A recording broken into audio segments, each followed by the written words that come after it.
ఇలా ఎవరైనా ట్రై చేస్తారా చెప్పండి? చేస్తే మాత్రం కామెంట్ చేయండి.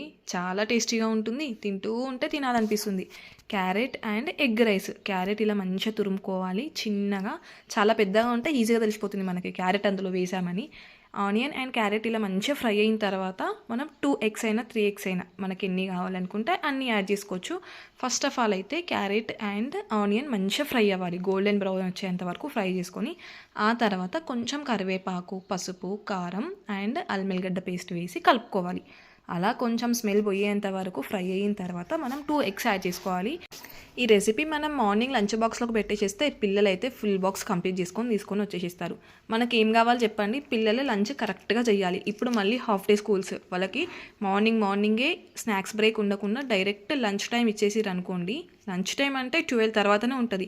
బట్ హాఫ్ డే స్కూల్స్ కాబట్టి కొంచెం ముందే వాళ్ళకి తినాలి అని చెప్పేసి ఇస్తారు కదా. అంత మార్నింగ్ ఏం తినబుద్ధి అవుతుంది చెప్పండి?